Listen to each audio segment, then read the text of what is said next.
Hello,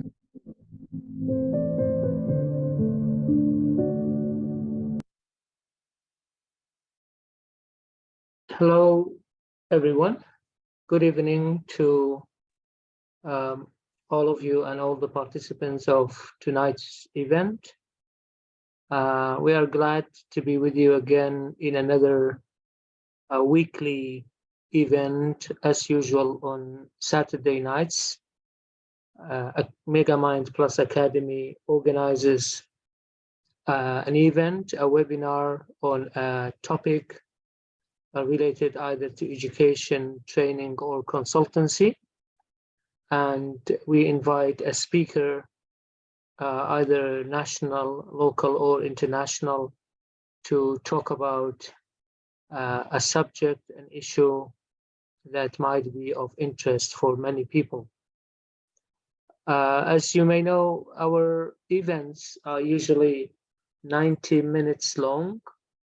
Half of the time would be given to the speaker to present what he or she has prepared, and the other half would be devoted to your questions, suggestions, and comments, and even additions. For participation or for asking questions or adding your comments, you have three options. Either you can write on a chat box here under in this Zoom, or you can raise your hand and we will allow you to open your mic and ask the question yourself. And in the meantime, this event is recorded and is broadcast live on Facebook page of the Academy also. If you are not able to join the Zoom meeting for any reason, and you are following us through our Facebook account or page, then you can ask your questions in the comment section there, and we will transfer the question to the speaker after he is done in his presentation. For today, we thought that this topic might be of interest for most of you, because we want to have a variety of topics in our events, not only teaching, not only education, not only training, but sometimes general knowledge about the trends and the approaches that were for some time in the focus, and nowadays there are other approaches and other theories that are replacing them, and there are shifts of interest from every now and then. So we thought of this title. It was proposed by Assistant Professor Dr. Salih himself from University of Raparrin. I think most of you know Dr. Salih.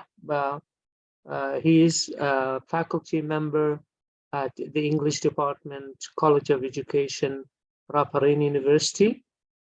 His scientific rank is assistant professor, and he has 18 years of teaching experience and teaching different subjects and modules at the English department.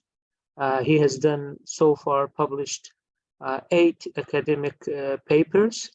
As a teacher also, I can give some feedback. He's a very dedicated and sincere teacher in whatever job he is assigned to, actually, and I'm sure that his students and his colleagues at the department love him for his dedication and for his sincerity and intelligence also, because he has a very unique style of teaching. So in the name of Academy and the staff, I would like to extend my thanks to Assistant Professor Dr. Salih. Dr. Salih, now it's your turn to speak. The mic is yours, as they say. It's 9:06 with me, so if you kindly finish around 9:50, it would be good so that we have some room and some time for questions and for additions. You are the co-host. You can share your screen now, Dr. Salih. We see your screen now. Yes.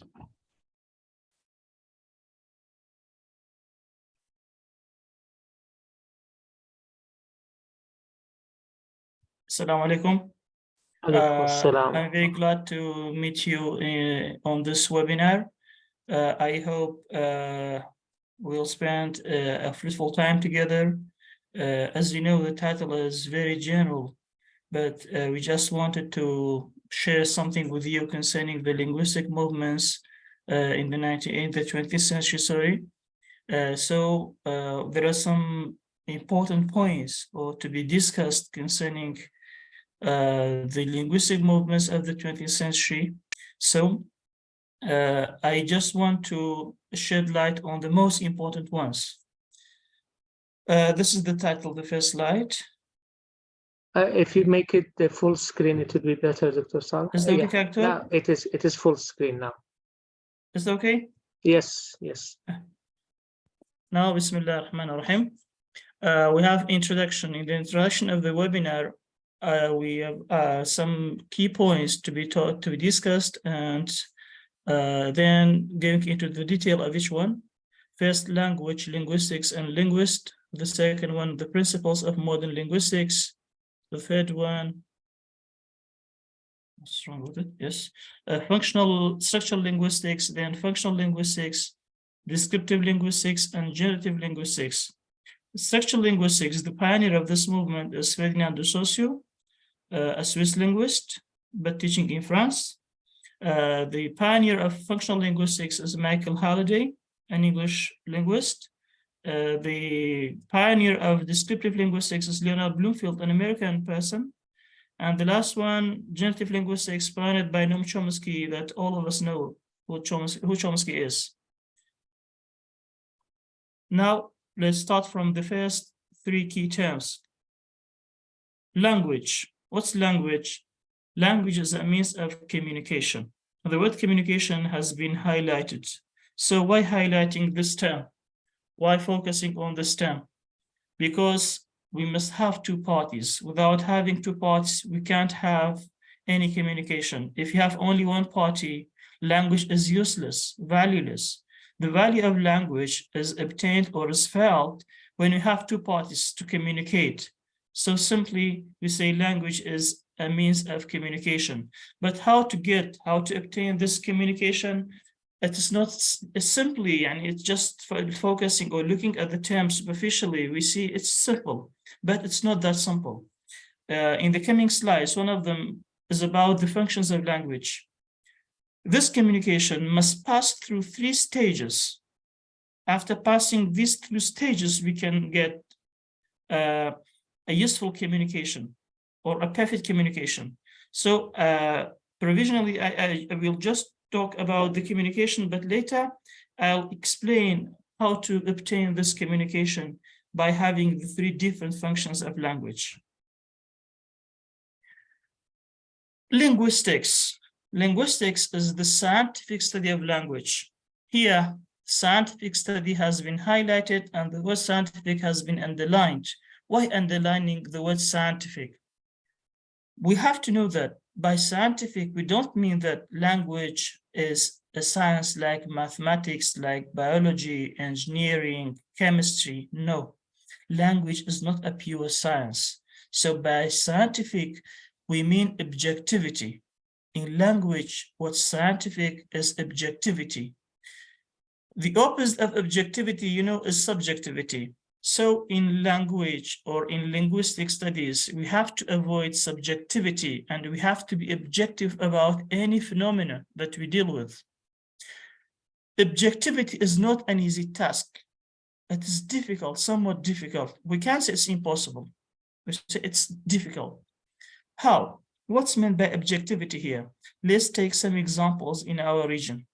We have two main dialects in our region, and we have some different or various accents. Taking Sorani dialect or Central Kurdish, we have various accents like Hawleri accent, Balakayati, Khoshnawati, Raparrin, Slemani, Germian, Sharazur. someone from a specific region must be objective concerning the other people in the other regions. For example, we have different styles of speaking.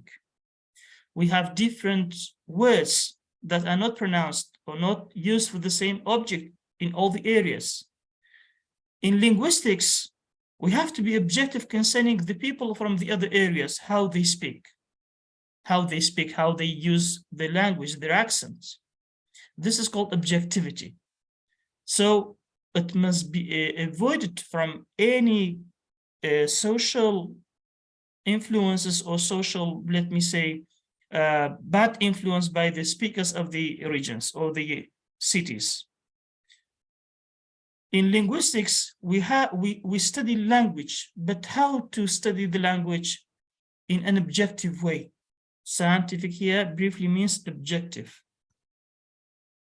Linguist. A linguist is someone who deals with language. Dealing with language doesn't mean that knowing a lot of languages. Even someone may know only one language, only the mother tongue, but this person is called linguist when dealing with his or her own native language, mother tongue.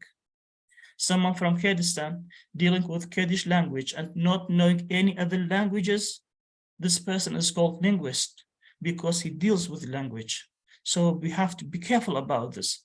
Linguist doesn't mean that this person must know at least 2 languages. No, just knowing one language is enough. This is about 3 key terms: language, linguistics, and linguist. The principles of modern linguistics. Modern linguistics, by modern linguistics, we mean linguistic movements of the 20th century. Because talking about Europe, linguistic movements don't have a long history, because at the end of 18th century, an English person started dealing with language, and this thought was from India, and it was the first step of emerging the Indo-European languages, or the family of Indo-European languages. In the 19th century, we had some linguistic movements. And the focus was on comparison between different languages. In modern linguistics, many things changed. Which kind of change? A fundamental change. So we have 2 main principles in modern linguistics. The first one, the spoken language comes first. Let's discuss the first principle. What's meant by saying the spoken language comes first? Coming first as compared to what? We know we have 2 main forms of language: spoken language and written language. Spoken language has priority over written language because of 3 simple reasons. First, historically. Historically speaking, we all know that when humanity appeared on the earth, the humans just, they could speak. They couldn't write anything. By passing time from generation to generation, some methods, some techniques were invented and or had been invented by people on the earth to make another sort of communication in addition to speaking. This is the first point, that when we go back to history, first humans spoke and then they invented different writing systems. The second point, it's about minority and majority. In many of the countries all over the world, in any geographical area, we have different or various nations living together within the same, under the same flag, within the same geographical territory. Taking Iraq as an example, Syria, Turkey, Iran, we have minorities and we have one major nation. For example, in Iraq, the majority of people from Iraq are Arabs. So the major language in Iraq is still Arabic language in the real world. In Turkey, we have different nations, but the main language is Turkish. In Iran, the main language is Farsi, but we have other nations living there. In Syria, it is the same. I've just talked about these 4 countries because we live in Iraq and we are surrounded by the other 3 countries. But it's not only in these 4 countries in the world. I can see that in the absolute majority of countries in the world, we have these examples. So think, why spoken language comes first? If you remember in the definition of linguistics, we said dealing with language. If you deal with language and just focusing on the written language, the official language, it means neglecting many, many nations, either in the world or in the countries. For the sake of what neglecting the speakers of minority languages and just taking the written language or the official language of the country into account? This is another point to make the balance, to keep the balance between the minority speakers, language speakers, and the majority one. The third point, we have a writing system. Okay, but is it available for all the speakers? No. There are many, many people in any country that they can speak, they can communicate, but they can't write because the writing system is not available. For example, there are some people who are mentally ill. Even the writing system is available, but they can't use it. We have peoples, they are called gypsies. They move from area to area, from country to country. They are not established, so again, it's not available for them. We have people living in the mountainous areas, in rural areas. Shepherds, for example. They can communicate, they can use the language, speak spoken language, but they can't have any access to the writing system provided by the country. This is another reason that the spoken language comes first. So, in relation to these 3 factors, talking about Finland, for example, Finland is one of the top countries in which the ratio of literacy is closest to 100%. So even in Finland, in Japan, we can say 100% of all people have access to the writing system, that they can speak. So this is what we mean by saying spoken language comes first. But we have a point, there is a point we have to pay attention to it. We have inconsistency between the writing system and the spoken system, or written language and spoken language. How? In English language, we have so many words written in a way but pronounced in another way. No, the word no, K-N-O-W. In spelling, in writing, K is written, but in spoken, it's not pronounced.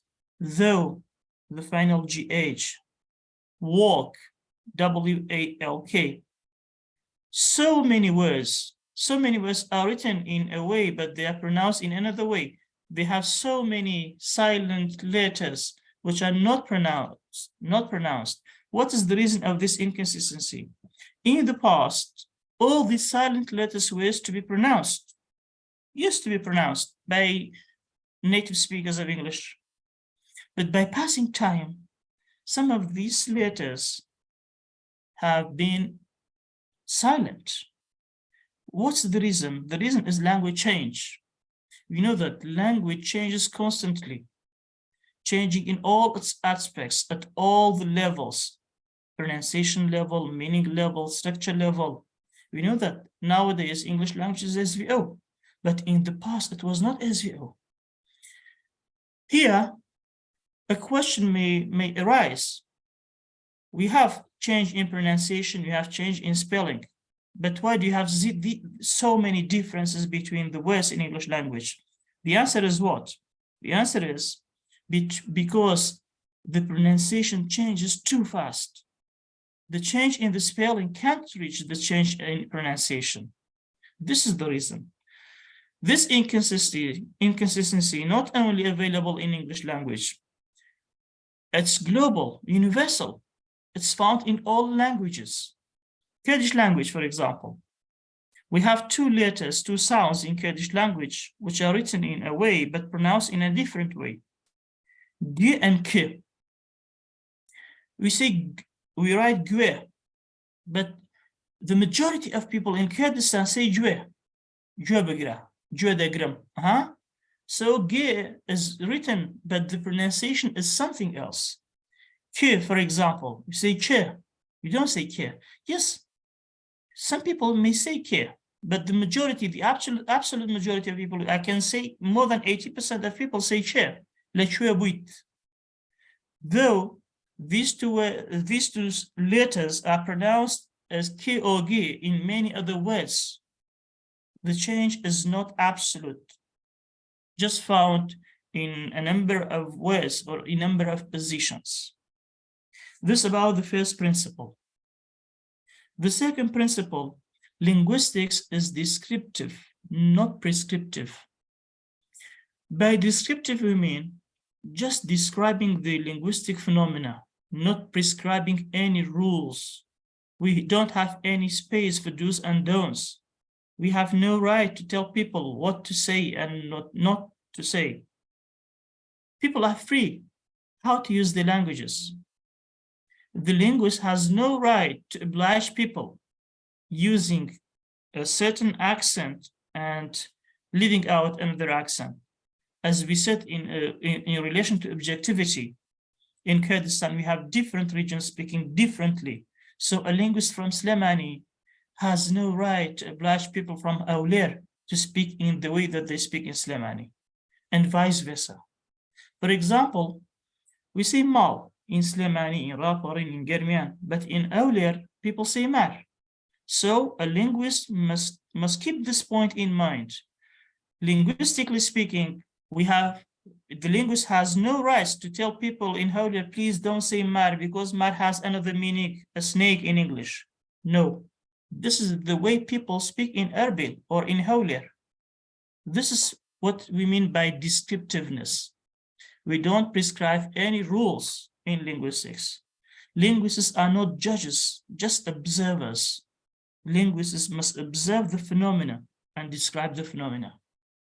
We can't have the ability to provide rules for people to follow what we like, what we think is right or wrong. This is about the second principle. Now, moving to the movements, it was just an introduction to the linguistic movements in the 20th century. So, the first linguistic movement in the 20th century is structural linguistics or structuralism. Some people say all the linguistic movements of the 20th century are directly or indirectly influenced by structuralism. They have some elements of structuralism. How? Because the father of, or the founder of this movement is Ferdinand de Saussure. Some people, by the way, some people regard de Saussure as the father of modern linguistics. Why regarding Saussure as the father of modern linguistics? Because he shifted interest from diachronic linguistics to synchronic linguistics. In the 19th century, people were interested in diachronic linguistics. Later, we'll be talking about diachronic and synchronic. Diachronic means historical studies of language, taking the history of language into account. Saussure shifted interest from this kind of tendency. He preferred to just talking about synchronic studies of language, taking the here and now states of the language into account. That's why some people call Saussure the father of modern linguistics, but by some other people, Chomsky, it is Chomsky who was the father of modern linguistics, because we know that the influence of Chomsky is much more than the influence of de Saussure on the linguistic movements of the 20th century. And we have to keep this a very important point in mind. We know that Chomsky started dealing with language from 1950s, and he's had many works so far till the moment that I'm speaking. But de Saussure lived a very short life, just for less than 2 decades. We have to keep this point in mind that the duration of Saussures movements or works are very incomparable to that of Chomsky. Anyway, this debate is not our concern. The Saussures ideas can be grouped under 4 dichotomies. Dichotomies means having pairs of terms. First, signifier and signified. By signifier, we mean the pronunciation of the word, and signified is the meaning the word has. This is about the word sign. Sign means linguistic words. The second dichotomy is synchronic and diachronic. We said in the 19th century, linguists and people in general were interested in diachronic linguistics. Why diachronic linguistics? Because they thought that dealing with the history of language matters. Diachronic means taking the different stages of development of a language or languages in general. But synchronic, taking the states of the language at a particular point of time. De Saussure thinks that native speakers of any language don't need to know about the history of the language. What they want, what they need, just speaking the language and writing the language. That's why he focused on synchronic facts of language. The third dichotomy, syntagmatic relations and paradigmatic relations. In the next slide, we'll talk about relations. Syntagmatic relations are horizontal, linking how to link words together. In English language, we have a movement from left to right. In Kurdish language, from right to left. Horizontal relationship between the linguistic units. When I say linguistic units, we mean a word. Even within a word, we have different phonemes. How to put the phonemes together? Is there any freedom? No, there are restrictions. The system must be systematic. Sorry, the arrangement must be systematic.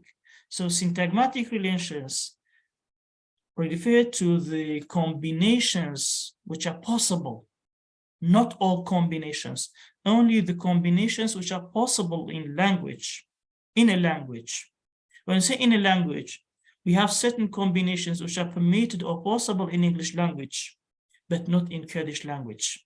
For example, in English language, when we have a determiner, an adjective, and a noun, we have to put the determiner first, then the adjective, and then the noun. We say a nice car, a large house, an expensive book. So in these examples, the adjective precedes the noun, and the determiner precedes both. Translating the very examples into Kurdish, things change. How? For example, an expensive book, la Kurdi khomandalain, la Kurdi tebechi granbaha. So we have to put book first, and then the determiner, and then the adjective. We have combinations in both languages, but we don't have the same way to put words together. The combination changes. In each language, we have certain rules. This is related to the principles and parameters. You know, these dichotomies belong to de Saussure at the beginning of the century. The beginning, because Saussure lived at the end of 19th century and the beginning of 20th century. After passing many decades, Chomsky said the same thing, but in a different way. Chomsky focused on principles and parameters. So why having in principle? What's the principle? The principle is having possible combinations permitted in a language or by a language. You say a language. A language means a certain language. We don't mean all the languages having the same way of putting words together. This parameter. So the parameter in Kurdish language is different from that of English language. The second kind of relations, paradigmatic relations. Paradigmatic relations are horizontal. It's about substitution. Substituting different items in the same position and having the same category. You have conditions, restrictions. For example, when you say the boy finished the work, in this example, the boy finished the work, we have syntagmatic relations. The boy finished the work. Syntagmatically, the boy subject comes before the verb, and the verb comes before the object. We can't put the object before the verb. In English language, it's not permitted, but in Kurdish, maybe.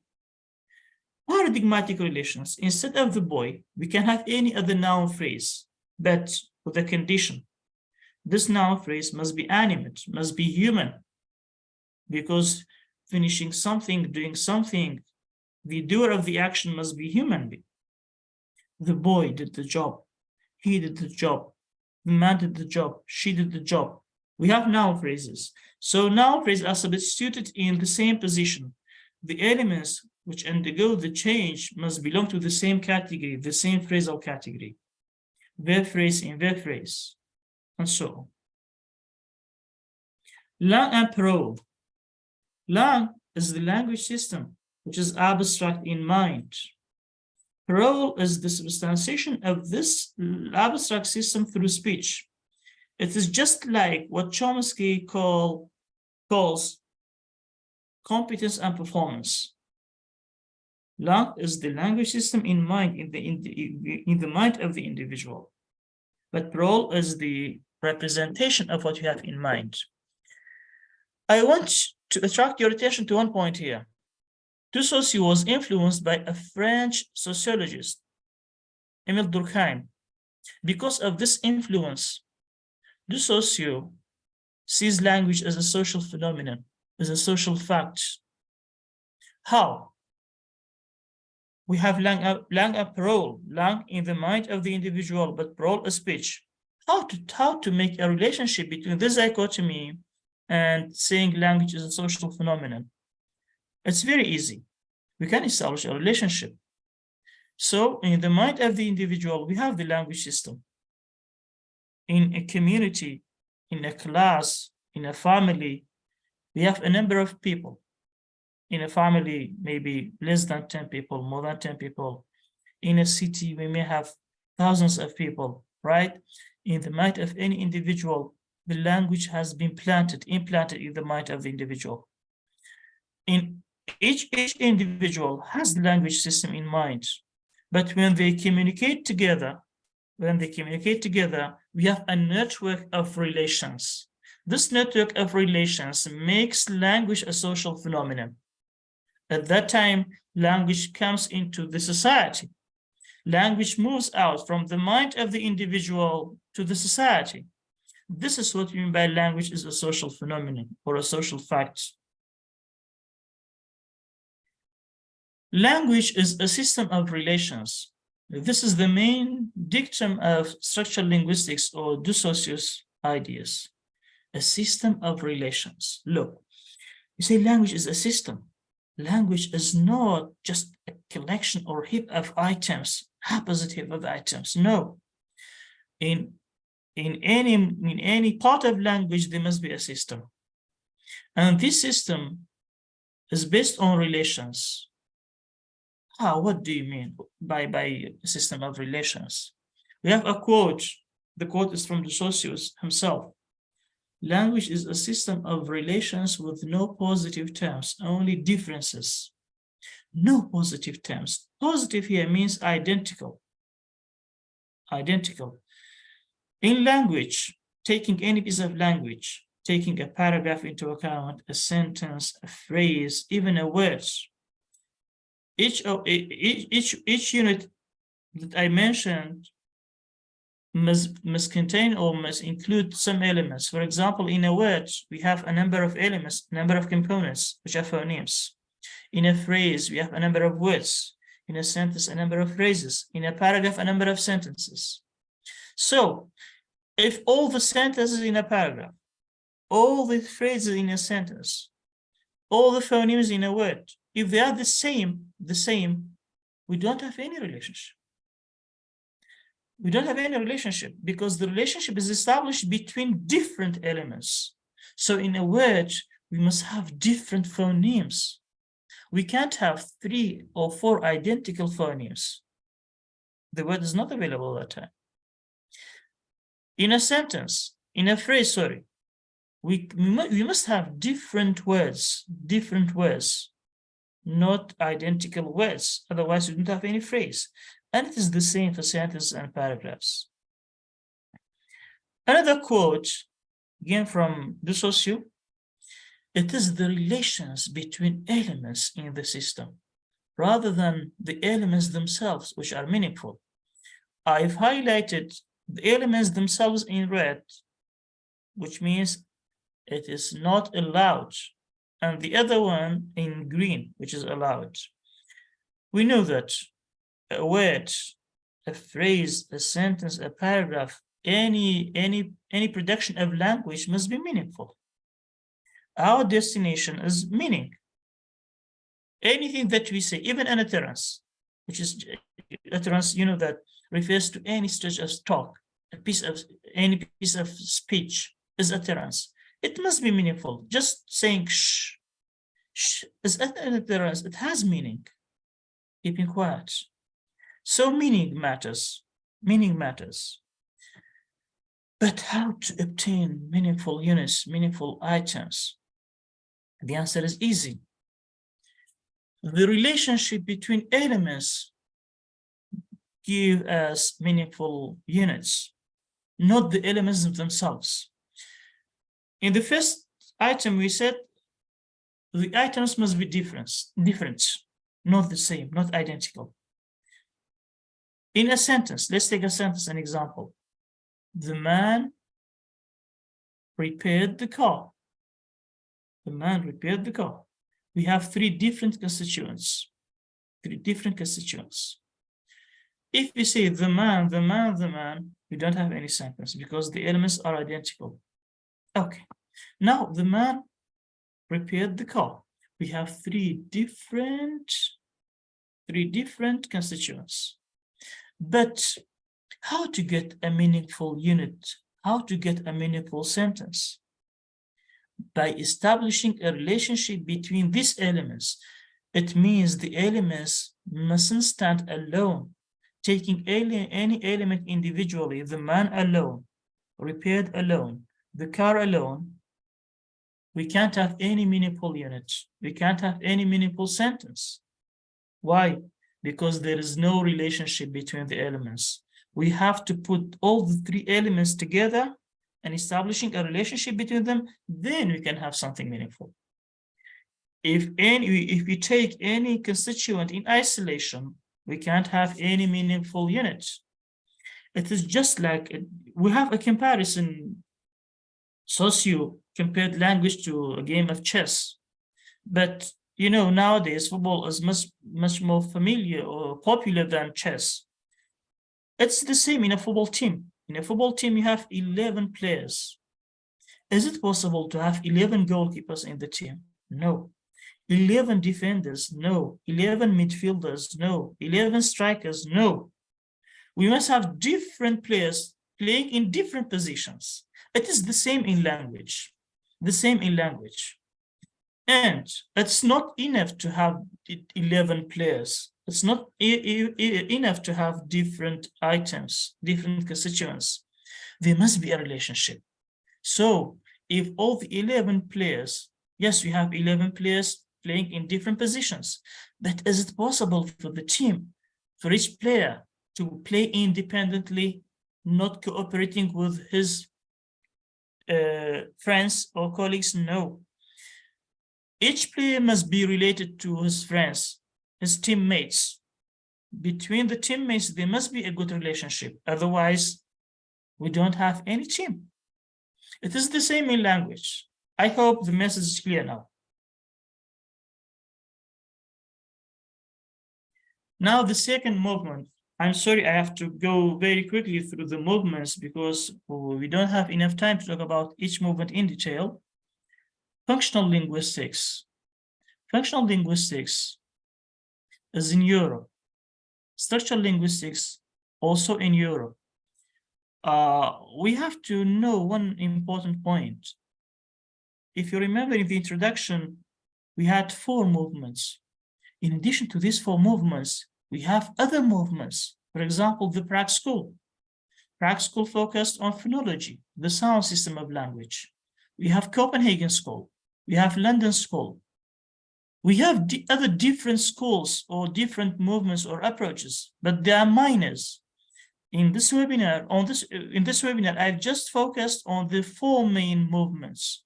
Two of them in Europe, the other two in America. Two of them in the first half of the century, the other two in the second half of the century. Structural linguistics was in the first half of the 20th century in Europe. Functional linguistics, the second half of the 20th century in Europe again. The founder of the school, or the main figure in the school, is the British linguist Michael Halliday. The main tenet in functional linguistics is language is a semantic system. If you pay attention in both systems, in both approaches, language is a system. In structural linguistics, we said language is a system of relations. But here we say language is a semantic system. So not only Halliday and de Saussure, all linguists, all scholars agree that language is a system, but how they see the system differs. For example, Saussure sees language as a system of relations, but Halliday sees language as a semantic system.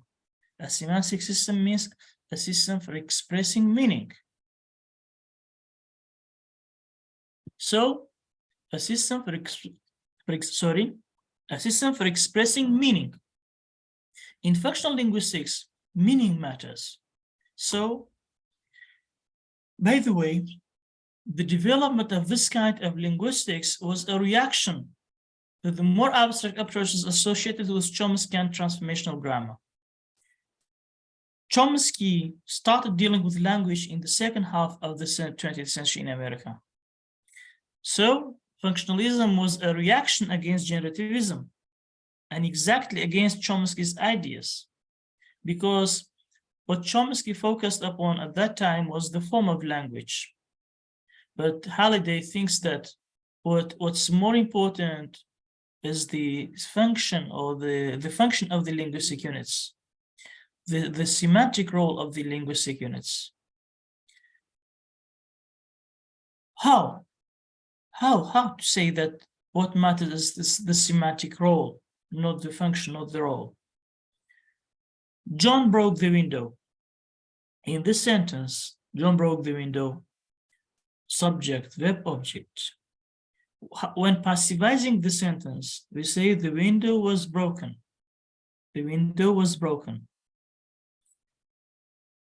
In functional grammar, in functional linguistics, the window in the first sentence is goal. In the second sentence, it is still goal. Still goal. But in the other approaches of grammar, the window is object. But in the passive sentence, it is subject. So the grammatical role of the window changes. In functional grammar or in functional linguistics, there is no change to the role.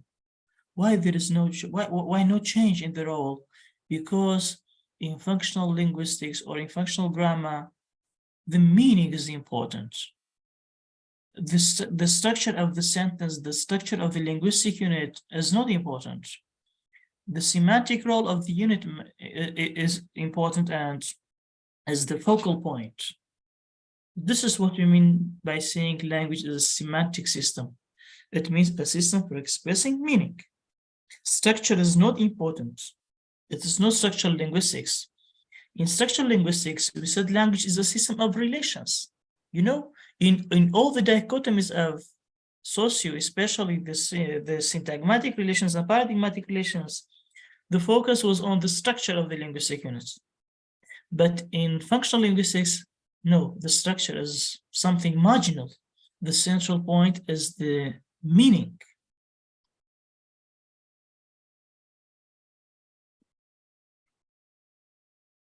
Functions of language.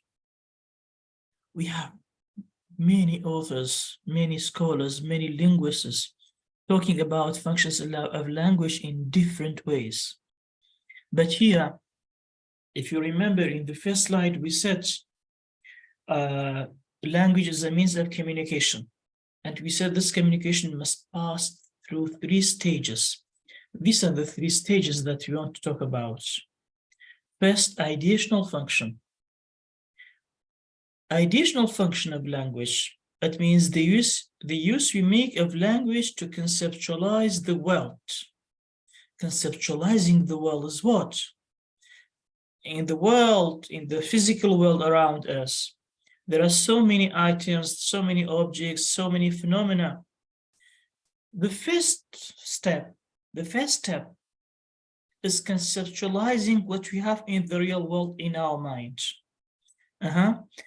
At the end of the first function, I've written mind between 2 brackets. So through mind, you can conceptualize the world. The first step of making communication with people, when we communicate, when we have 2 people, 3 people, 4 people communicating together, the first step to have a good communication is conceptualizing the world around us. How to conceptualize the world? Through mind. So here, language is seen as an instrument of thought. This is the first function. The second function, interpersonal function. Interpersonal function. The first one was ideational function, ideas. The second one, we have more development. Interpersonal, inter means among or between. Between persons, between or among persons. The use we make of language as a personal medium. Now, I have something in my mind. You have something in your mind. I conceptualize the world around me. You conceptualize the world around you. Each individual conceptualizes the world in the first step through minds. And we live together. We must have a relationship. We can't live together without having a relationship. So we use language. I use language as a personal medium. You use language as a personal medium. She uses language as a personal medium. He uses language as a personal medium. At the end of the day, we all use language as a personal medium. Here, language is seen as an instrument of transaction. It is related to the speaker. Speaker. So the speaker first conceptualizes the world. Then the speaker transfers what she has in mind, an instrument of transaction. I transfer what I have in my mind to you. You transfer what you have in your mind to me. Each individual does the same. Now the third function comes, textual function.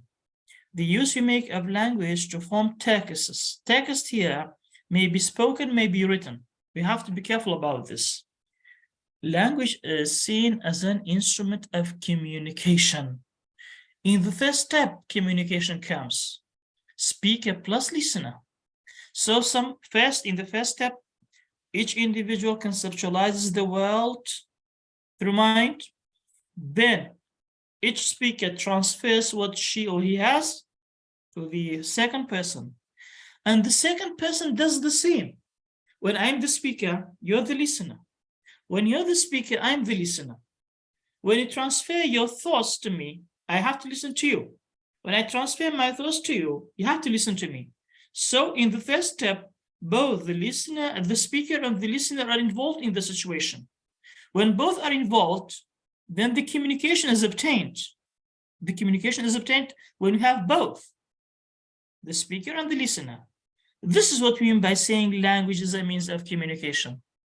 The communication must pass through these stages, these steps, and then the definition of language becomes something perfect.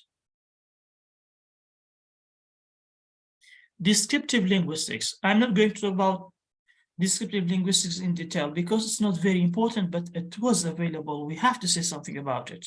دكتور أعداد لو وقتك أجبي باشا لكوتايش حاول كين والله استبان زاوية تقريبا سلبيان تقرر اشتيا أو ضدين لكوتايش بختشي بكورتي خينا روا بيرتوش ثاني لقينا من بكورتي باز لكن هرواندا بدل بروا هنديك ما لقى لرنجا صوت لصوت لإنجليزي تو نبن بس لا بروا قلب ثاني أو إذا لا تزو تاريكي أو بختيش بدي بس هتساوي.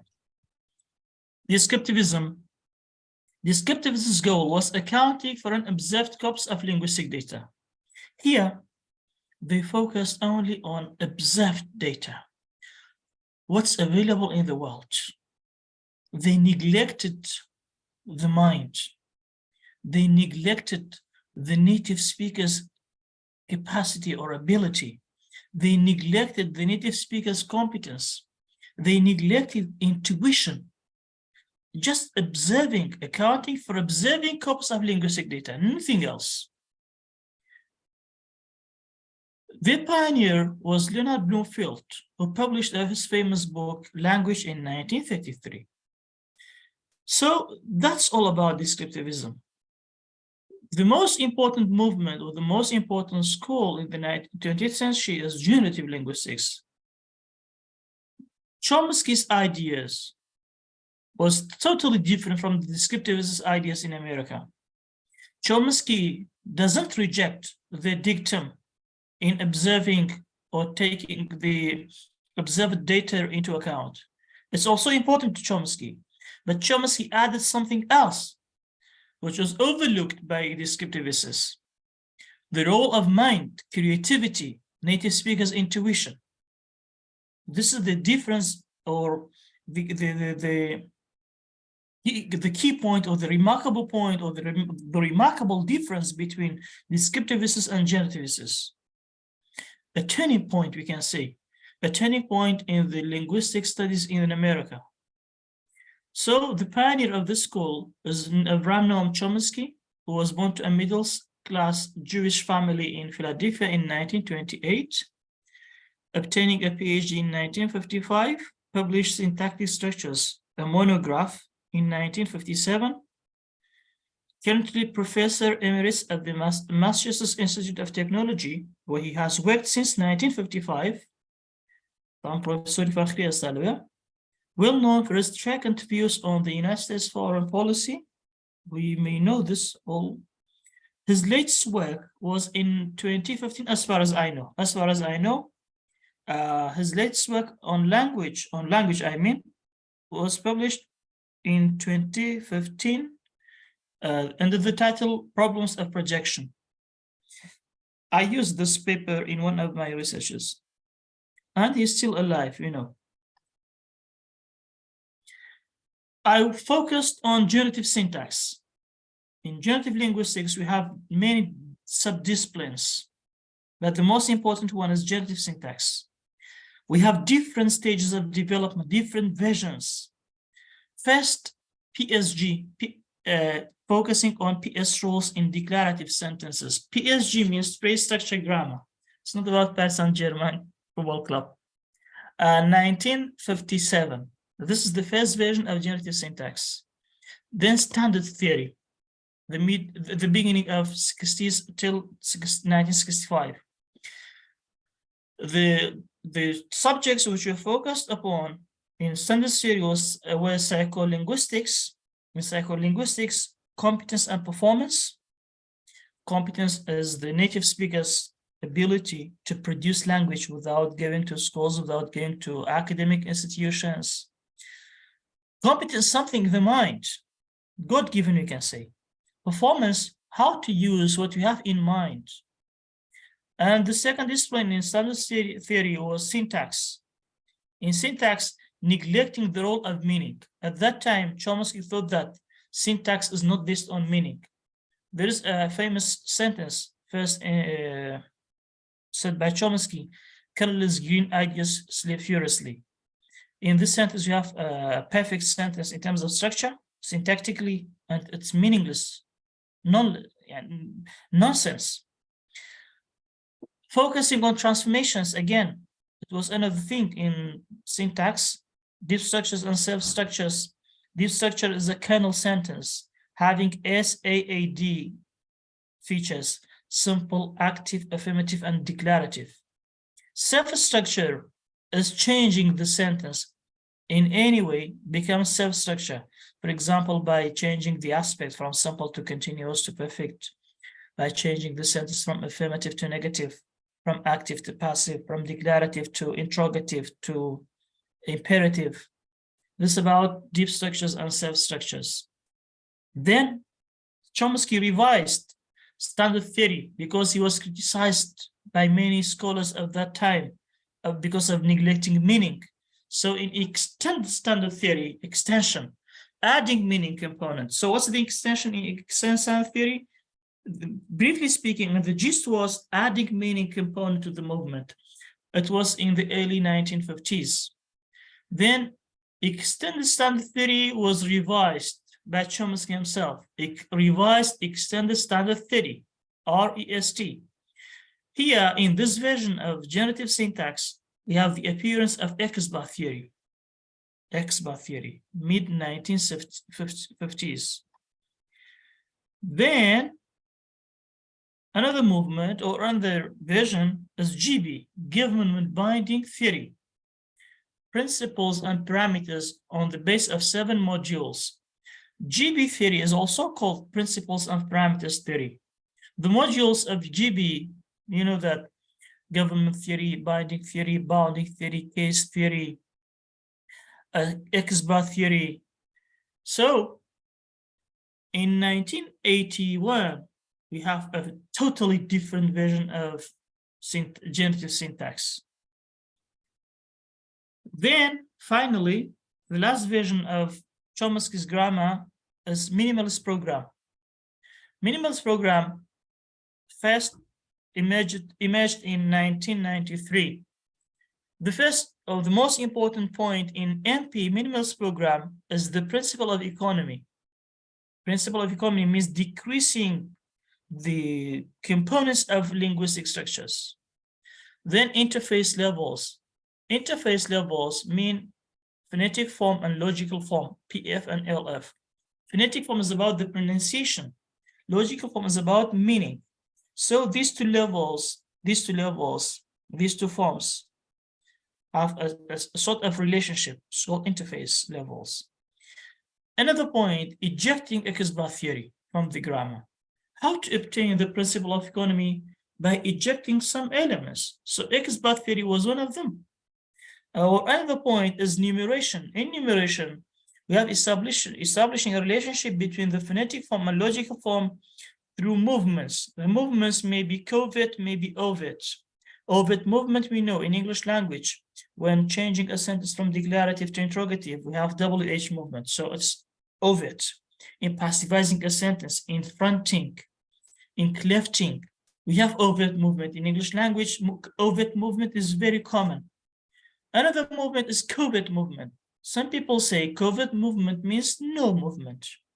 So in Japanese, in Kurdish language, we have features of covert movement in questions. For example, لكردي خماك دلين أزاد لهوليرة كبسات دكين دلين أزاد لشوية واتان لكو إنجليزي كان نيبلين where is أزاد is in أربيل is in هولير where is أزاد الإنجليزي دا أربيل كده بوير transfer to the beginning, but in Kurdish language, no. GB's PS rules, government binding phrase structure laws, have tend to be meshed in MP, meshed together, and transformations to copy and delete. So the word transformations or the term of transformations is not used in minimalist program. Instead, you have copy delete process, copying something and deleting it in another position. Universal grammar. By universal grammar, we have syntax, language acquisition, and psycholinguistics. So when we're talking about universal grammar, we have to know that we have these 3 components. Better to focus on each field in detail, but because we don't have time, as I told you, I just want to shed light about some important points of each movement. So universal grammar, we have syntax, we have language acquisition, first language acquisition, and psycholinguistics, anything which is related to the psychological aspects of human mind. This about universal grammar, and that's all about my webinar. Thanks for being with us. Now a question and answer session. Thank you very much, Dr. Salih, for your presentation. It was really informative, and I know talking about all these movements in one 50-minute session webinar would be impossible to shed light on all of them, because each one of them requires a whole course of 15 weeks, maybe not only a week or two, but 15 weeks. Each of these movements can be taught to different people. But just as the title, to reflect the title of the webinar, it was just an overview of the main approaches, of the main theories that were the trend in the 20th century. As you said, there were many others, but just because of time, we tried to focus on 2 in the first half and 2 in the second half of the 20th century, 1 in America and in Europe, and 1 in other parts of the world. At the same time, there were several other schools, several other movements, other trends and approaches in linguistics in different parts of the world also, but it was really good. So just for those who asked a Kurdish summary of what is there, maybe in 3-4 minutes, if you can say it. Otherwise, I will say it. If you can just briefly talk about what you have said in Kurdish, Dr. Salih. زور باشا. برزن ئەوەی ئێمە باسماکە طبعاً دیارە هەندێک لە بەرزان شتە کۆمنتەکان کە سیرکردەوە دەکرێت بە کوردی. سەرەتاش ڕاستی پێمان باش و بە کوردی بە وەڵام لێورە ناوەڕۆکی زیاتر ئینگلیزی بوو. لەو کاتی تۆ ڕاژمان کرد بەسەدمان زانی کە زیاتر بە ئینگلیزی بێت، دواتر قوتێ بە کوردی بدەین.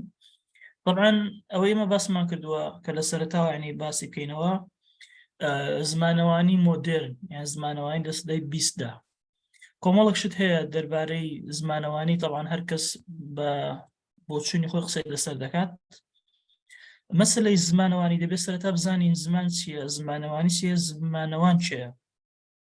زمان هۆکارێکە، وەسیلەیەکە بۆ پەیوەندی نێوان مرۆڤەکان و خۆمانەوە دەزانین، و زمانەوانی زانستێکە لەو بابەتە دەکۆڵێتەوە، لە زمان دەکۆڵێتەوە. بەڵام ئەوەی کە ئێمە باسی دەکەین مەسەلەی زمان زانستێک نییە وەکو بیرکاری، وەکو فیزیا و کیمیا ئەوانە. ساینتیفیک ستەدی دەبێت لە کۆڵینەوەی زمان شتێکی علمی بێت، زانستی بێت. بەس کە دەڵێن لە کۆڵینەوەی زمان دەبێت شتێکی زانستی بێت، مەوەسان پێی لەوەیە ئۆبجێکتیڤیتی تدا بێت. واتە لە عەرەبی پێڵێن مەوضوعی، یعنی نازەم لە کوردی کە بڵێن بابەتی بوون. بابەتی بوون بەڵێ. بابەتی بوون چییە؟ بۆ نمونە کەسێک پرسیاری شخصێک لە من دەکات، من ئەو کەسەم خۆش ناوێت بەڵام دەزانم کەسێکی زۆر باشە، زۆر بەتوانایە. بابەتی بوون ئەوە وەک خۆی وەسیفکە. لە زماندا بابەتی بوون باسمان کرد. من خەڵکی ناوچەیەکم، زمانی ناوچەکەی خۆم بەلاوە پەسەندە. خەڵکی ناوچەکانی تر بە جۆرێک تر قسە دەکەن. کە من بابەتی بم، ناکرێت بێم زمانی خۆم فەرزکەم بەسەر زمانی خەڵکی تردا. نەخێر، هەمومان وەکو یەکین. لە ئۆبجێکتیڤیتیدا دەبێت من قبوڵم بێت کە خەڵکی ناوچەکانی تر بە شێوەزاری خۆیان قسە دەکەن، و دەبێت خەڵکی ناوچەکانی ترش قبوڵیان بێت کە من بە شێوەزاری خۆم قسە دەکەم. ئەو ئۆبجێکتیڤیتی ئەوەیە، یعنی واتە من ناتوانم بێم کەس ناچار بکەم بە شێوازە قسە بکە کە من حەزم لێتی. لە دوای ئەو باسیەوەمان کە دوو مەبدە هەیە، دوو پرینسیپڵ هەیە، دوو بنەما هەیە لە زمانەوەییدا. یەکەمیان کە زمانی قسەکردن ئەفزەلیەتی هەیە بەسەر زمانی نووسیندا. بۆچی؟ لەبەر 3 خاڵ. کە بگەڕینەوە مێژوو مرۆڤاتی کە سەری هەڵاوە لەسەر زەوی، سەرەتا تەنها قسەکردن هۆکاری لێک تێگەیشتە بۆ هۆکاری پەیوەندی بووە. دواتر ماوە بەرەبەرە بە تێپەڕبوونی ساڵان، دەیان و سەدان، اینجا کۆمەڵێک شێواز، کۆمەڵێک سیستەمی نووسین داهێنراوە لەلایەن خودی مرۆڤ خۆیەوە. بۆی لە ڕووی مێژوویەوە یەکەم جا قسەکردن سەری هەڵاوە. هۆکارێکی تر ئەوەیە کە لە ناو هەر وڵاتێکدا دەبینین 4-5 نەتەوەی جیاواز دەژین. لەناو ئەو 4-5 نەتەوەدا هەموویان وەکو یەک هەژمونیان نییە، یەکێکیان زاڵە، the dominant nation. لەو نەتەوانێکیشان دۆمیننت زاڵە بەسەر ئەوان تردا واش لێت زمانی ڕسمی وڵاتەکە زمانی نەتەوە زاڵەکە بێت لە عێراق بۆ منە عەرەبی بەڵێ بەپێی دەستور کوردیش زمانێکی ڕسمیە بەڵام لە واقعیەتدا دەبینین عەرەبی زمانی یەکەمە زمانی زاڵە لە ئێران فارسی لە تورکیا تورکی و لە سووریا عەرەبی ئەو نمونانە من لە سوێدی خۆم هێنا بەس بۆ هەموو دنیاش ڕاستەوە واتە لەناو هەر نەتەوەی هەر وڵاتێکدا مجۆریتی زۆرینەمان هەیە لەگەڵ ماینۆریتی لەگەڵ کەمینە ئێمە ناکرێگە بین بەس حساب لەسەر زمانی نووسین بکەین کەواتە هەموو ئەو نەتەوانێکە کەمینێن و زمانەکەیان زمانی نووسین نیە زمانی ڕسمینی لە وڵاتدا هەمویان پشتگوێ دەخرێن لە زمانەوانی شتێوا قبول نییە لەبەرەوە دەڵێن لە زمانەوەیدا قسەکردن پێش نووسینە قسەکردن ئەفزەلەتیە بەسەر نووسیندا چکە ئەو کاتە زۆرینە و کەمینە هەمویان قسە دەکەن هەمویان بێکەوە زمانی گفتوگۆ بەکاردێنن و خاڵێکی تر مەسەلەی بەردەستبوونی سیستەمەکەیە ئێستا سیستم یعنی شێوازی نووسین سیستەمی نووسین کە لە بەردەست بێت بەڵێ بەردەستە بەڵام بۆ هەموو کەسە نەخێر هەمانە لە ڕووی عەقلیەوە تەواو نییە بۆ نمونە طبعا لەگە ڕێزم کەوا دەڵێمەوە خوای گەورە هەمووانی دروست کردەوە بەندەی خۆیان بەڵام ئەو واقعەکە ئەوانەیە کە لە ڕووی عەقلی زۆر تەواو نین دەتوانە قسە بکەن هیچ کێشیان نییە بەڵام ناتوان فێری نووسین بن و فێریش نەبوون کەواتە سیستەمەکە بەردەستە بەڵام ئەوان سوودیان لێ نەبینەوە ناتوان سوودی لێ ببینن هەمانە بەردەوام لە گەڕۆکە لەم وڵات بۆ وڵات لەم شەر بۆ شەر کۆچ دەکەن کۆچەرن هەمانە لە شاخ و لە چێ و لە دەشتە خەریکی شوانی و خەریکی کشتتوکاڵە ڕەنگە دەرفەتی نەبێت لە گوندەکەیاندا قوتابخانە شێ بەڵام بەلایەوە گرنگترە خەریکی کشتتوکاڵەکەی بێ خەریکی ئاژەڵاریەکەی بێت دەتوانێت قسە بکات زۆر باش زمانی شپارەوە لە من و تۆ باشترە بەڵام نووسینی باش نییە و ناتوانێت لەبەرەو مکارانەیە کە گوتمان زمانی نووسین باشترە و ئەولوێتی هەیە لە بەراورد بە زمانی نووسین قسەکردن بەسەر نووسیندا گوتمان بەڵام لە هەمان کاتیشدا هەردووشیان گرنگن بەڵام کە هەردووشیان گرنگن لەگەڵ یەکیش ناڕۆن یعنی ئینکەنسیستنسی هەیە لە بینیاندا ناڕێکێک هەیە لە بینیاندا تەڵان بەهۆی گۆڕانی زمانەوە خۆمان زانین زمان لە هەموو ئەسەکانت دەگۆڕێت بەڵام گۆڕانی پرۆنانسیشن لە زمانی ئینگلیزدا زۆر خێرایە زۆر خێرایە کە سپێڵینگ فریای ناکەوێت بەڕاستی اینجا دوای ئەوە دوام پرینسیپڵ گوتمان زمانەوانی دیسکریپتیڤ واتە وەصفیە not prescriptive نەک ئیجبارکردنی خەڵک تۆ دەچیتە لای دکتۆر من دەچمە لای دکتۆر کە دکتۆر گوتی ئەو دەرمانە ئەو دەرمانە خۆ ناتوانین دانەیەک زیاد بکەین بۆ ناتوانین کێمیشی بکەین کە گوتی فڵان کات و فڵان کات بۆ بڕەدی خۆی ناچارین بە قسەی بکەین ئەمە پرسکریپتیڤە بەڵام لە زماندا شتیوە مەجالی نییە و جێ نابێتەوە لە زماندا دەبێت چی بین دیسکریپتیڤ تەنها وەصف بکەین مافیۆمان نییە یا ساڕێسا بۆ خەڵک دابنین ئەوا قسە بکە ئەوا قسە مەکە لە زمانەوەیاندا ئەمەمان نییە بە هیچ جۆرێک ئەمە مەبدەئی دووەم بنەمای دووەم لە زمانەوانی مۆدێرندا دواتر باسی چۆن دڵێ موڤمنتەکان جوڵانەوە زمانەوەنەکانمان کرد سەرەتای سەدەی 20 سترەکچەلیزم هەبوو کە زانای کە زمانەوانی سویسری فێدنیان 230 و دامەزرێنەرەکەی بوو زۆر کەسش بە دامەزرێنەر یعنی چۆن دڵێ بە father of modern linguistics ناوی دێنن ئەو بیرۆکانی سەر 4 دایکۆتۆمی 4 تەوەر بنیات نابوو signified باس ماگەت بەڵام ئەوی لە هەمویان گرنگترە مەسەلەی relations بوو syntagmatic relations and paradigmatic relations syntagmatic relations واتە هەبوونی پەیوەندیشی ئاسۆیی لە بینی پێکهێنەرەکانی زماندا زاو پێکهێنەرانە لەوانەیە فەونیمەکان دەنگەکان بن لەوانەیە وشەکان بن لەوانەیە گرێکان بن و لەوانەیە ڕستەکان بن حەقمان نییە چێکەیە یونتەکە دوور درێژە یەک فۆنیمە ڕستەیەکە دەبێت ریلیشنشیپێکی ئاسۆیی هەبێت جا لە ئینگلیزا ریلیشنشیپەکە پەیوەندەکە لە چەپە بۆ ڕاستە لە کوردی خۆمان بە ڕێنووسی عەرەبی لە ڕاستەوە بۆ چەپە ئەوەی تریان پارادیگماتیک بوواتە ستونی بوو دەماتوانی شتێک لە شتێکتر بەکاربێنین لە زماندا ئەوە زۆر واریدە دواتر باسی مایکل هەڵدەیمان کرد لە فۆنکشنەل لینگویستیکسدا لەوێ گوتمان طبعا لە لای سۆسی و زمان سیستەمێکە لەسەر ئەساسی پەیوەندی بنیاتراوە بەڵام بەلای هەڵدەیەوە زمان هەر سیستەمە لای هەموو کە زمان سیستەمە شتێکی هەڕەمەکی نییە بەڵام ئەو سیستەمە لە لای هەڵدەی سیستەمێکە کە based on meaning معنا لەوێ معنا مهمە گرنگ نییە سترەکچەری وشە چۆنە شتێک ڕستە چۆنە پەرەگراف چۆنە لە سترەکچەلیزمدا سترەکچەر مهم بوو بێڵێن سترەکچەریزم واتە پێکاتەی ڕستەکە پێکاتەی وشەکە پێکاتەی گرێگە گرنگ بوو لە فانکشنەلیزمدا معنا گرنگە ودواتر باسی دیسکریپتیڤیزممان کرد کە لە ئەمریکا لە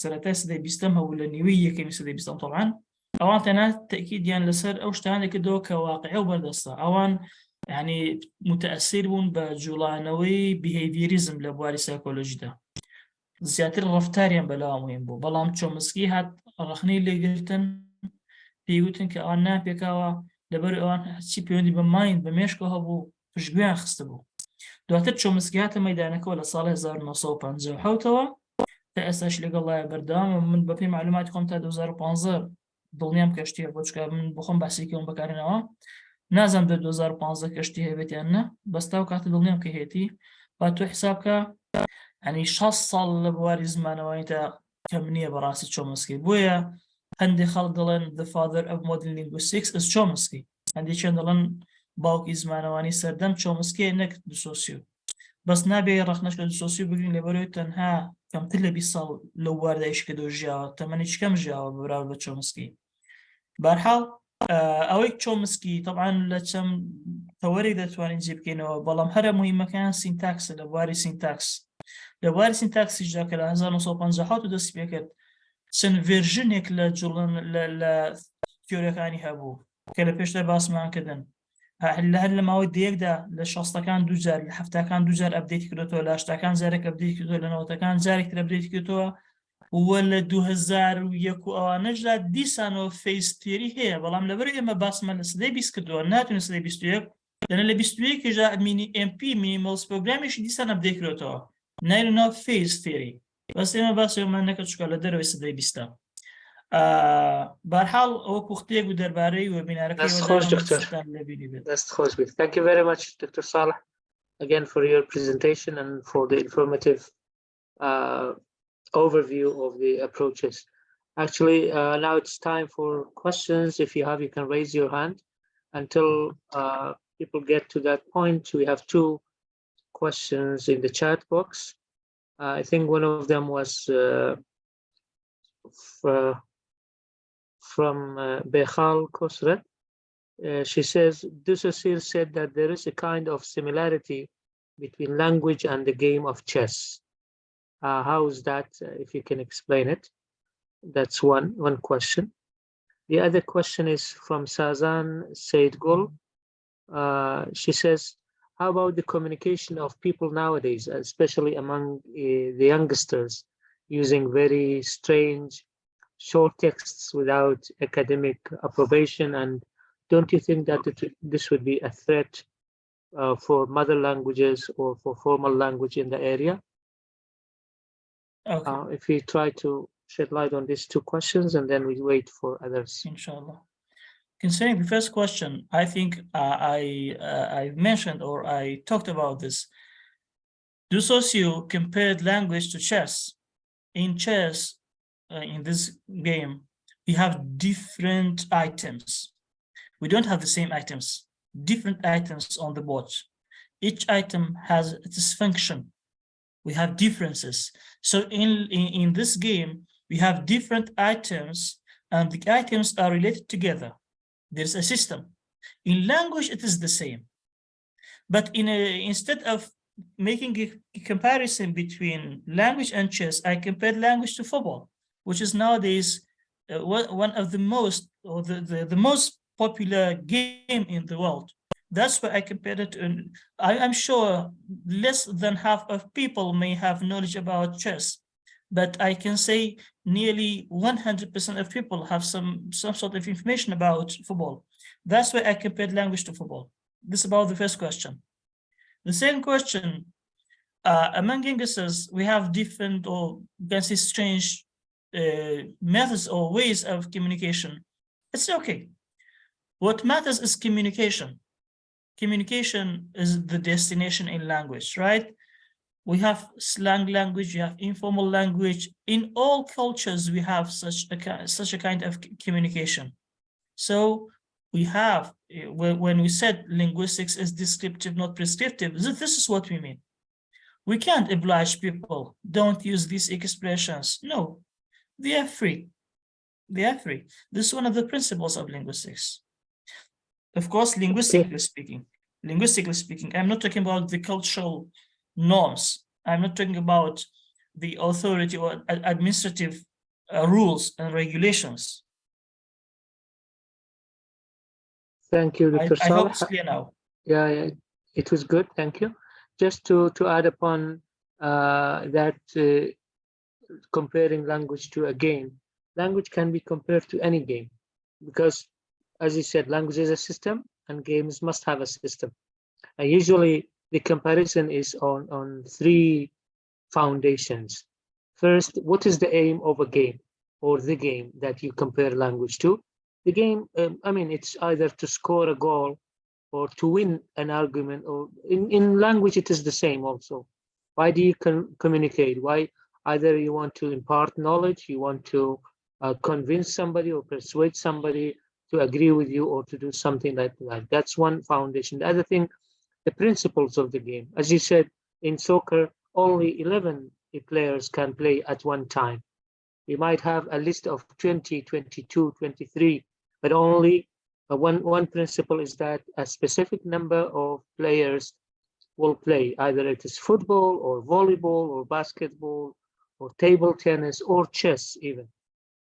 This is the second round of comparison. The third one, permitted moves. What is permitted for each item in that game? For example, if you go back to chess, you know, each part or each item in the chess has a role and has a permitted move. Some of them are only allowed to move forward. Some of them can be moved in an L shape.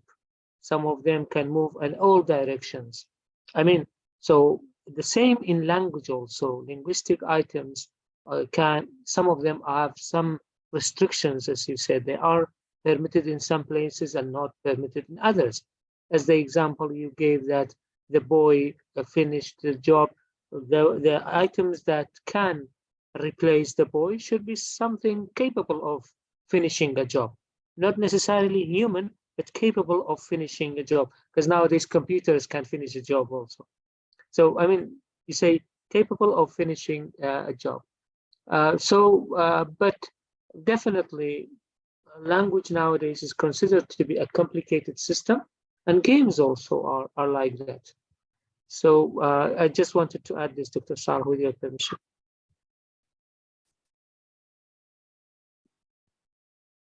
Okay, Kajal, Sezla, okay.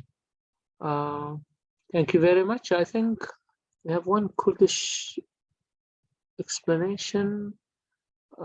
دیدار دەڵێ گرنگ نییە شەترەنج لەکوێوە هاتووە لە زەرف دروست کراوە یا خوددار گرنگ ڕێسا و یاساکان و جوڵەی داشەکانە کە پابەندی سیستەم و پەیڕۆن کە بە شێوەی تۆڕی بێکەوە بەستراون. زۆر ڕاستە، بەڵێ ئەو تەرجەمەیە، ینی گرنگ نییە لە چی دروستکرایە، گرنگ سیستەمەکەیە کە کاری پێدەکرێت یان داشەکان چۆن جوڵەیان پێدەکرێت، هەمووی سیستەمێکی تێکئاڵا و بێکەوە بەستراوە.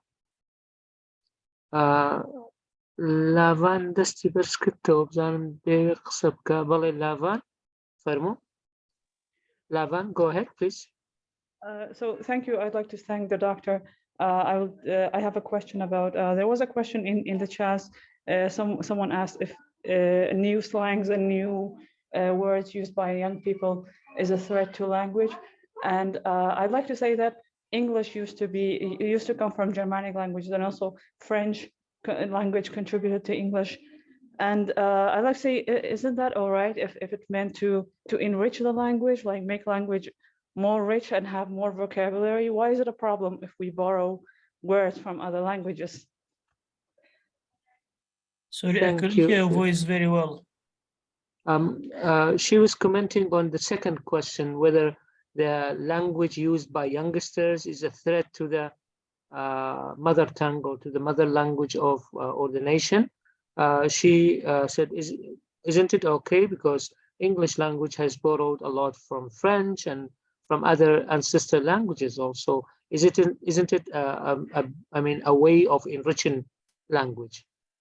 You know, it's totally related to the language policy. Here, the administrative system must come into the field. The authority must play its role I agree with you. Sometimes it's a grave threat to the language, but we can't do anything, right? Linguistically speaking, we have to be descriptive. It's a principle, but I agree with you. I agree with you. When it comes to administration, to culture, to some other disciplines of the society, there must be something done concerning this change of this style of speaking, or borrowing words haphazardly without having any reason for borrowing words.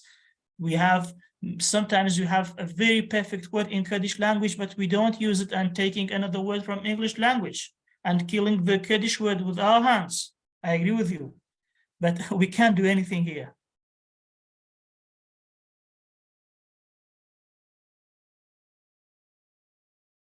Thank you very much, Dr. Salih. I think there's no more question. If you have any final words, Dr. Salih, otherwise we are going to, okay. Now we have a question. Shar Ramazan says, what do you think might have happened to the languages if there hadn't been any changes to the languages?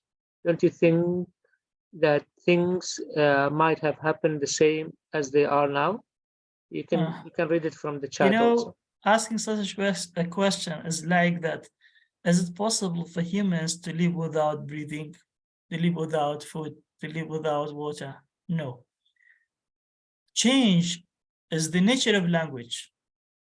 Just imagination, just a hypothesis saying that there would be no change in language. Just imagination. So if you imagine that no changes have happened to language, yes, everything remained the same. كديدار دڵێ ئەوە بزانمە توش باست کرد کە دووسەسێر کاریگەرە بە بۆچوونەکانی دوورکایم ئایا کاریگەریەکەی لە چیدایە؟ کاریگەریەکەی لەوەدایە دوورکایم کەسێکی کۆمەڵناز بووە، واتە یعنی جەختی لەسەر جوڵانەوە کۆمەڵاتیەکان کردووە. دووسەسێر بۆ ئەو کاریگەری کە دوورکایم بەسەریەوە هەبووە هاتووە چی کردووە؟ زمانی بەستۆتەوە بە کۆمەڵگاوە. بۆ نمونە زمان لە ناو مێشکی هەر تاکێکدا گەشە دەکات، ئەوە لانگە، لانگویج سیستەمەکەیە کە وتمان implanted in the mind of individuals.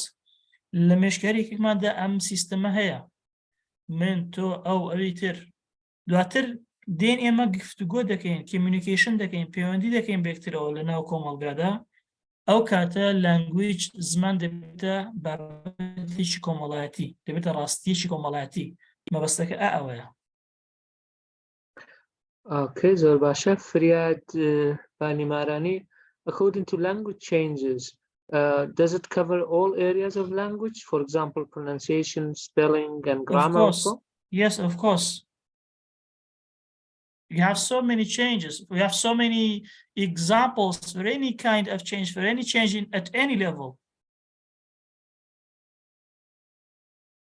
Right. So Old English, all the Middle levels English, of Modern English, language, we have all the different levels, structures. yeah, all the levels of language are subject to change. Of course, even meaning level. Yeah. Nowadays, man refers to a male person, but in the past, man referred to person. Man meant person. And زارا وشي man بمعنى مروف بكس هاتوا. إسا معنى بيودي a male person. هلا بروشة دلين spokesman man هبو زارا إسا ناسا spokeswoman. Policeman هبو إسا دبلين policewoman. لبرو بوكا chairman إسا دبلين chairwoman يشمي بيت. زاران هروشي man واحد person بوا. كلا chairman, policeman. واتا بو هردو رغزك بوا. This is a change in meaning. راست زمان لهم واستكاني دقوري لو كردي خوش ماذا طبعا وشي تشتاها عندك خيراتر دقوري خيراتر دقي عندك ايواشتر والله لو كردي خوش ماذا وشي تشتاها يستا معناكي نيجاتيفي هي معناكي نري هي الكاتي خوي شوص حفتا صالك لموبر او معنى النيجاتيفي نبوه واتكسبوك الحكومة للصلاة يا اخي بيت يخوم يخبوني خراب نية اوش القراوة دستت خوش زور سپاس دکتور. Any final words? Thanks a lot for your time with me, and I'm very grateful to be with you. to have been with you, sorry. And I'm always indebted to you, Victor, and to your academy. I hope we've spent a nice time together, and I hope my webinar was fruitful to all those beloved people being with us in the past 90 minutes. Thanks. Thank you very much for Assistant Professor Dr. Salih Ibrahim from University of Raparrin. Thank you for dear audience for being with us for 90 minutes, and thanks for your questions and comments. I would like also to thank the MegaMind Plus Academy staff, especially Mr. Shamal for the preparations and the recordings also. I would like also to inform you that this video would be also ready and would be published on YouTube channel, and then we will share the link with you. And then if you don't mind, Dr. Salih, we will be sharing the slides also with the participants. If you want to make any changes or final touches, then you can resend it. If not, for tomorrow early morning, we might also send it with the link. Thank you very much, and stay tuned with us. We have some other activities also next week, especially one about the mother language, because it is, 21st of February, the Mother Tongue Day. So our next webinar would be about that topic for next Saturday night, inshallah. Inshallah. Thank you very much and have a good day. You're welcome. Thanks.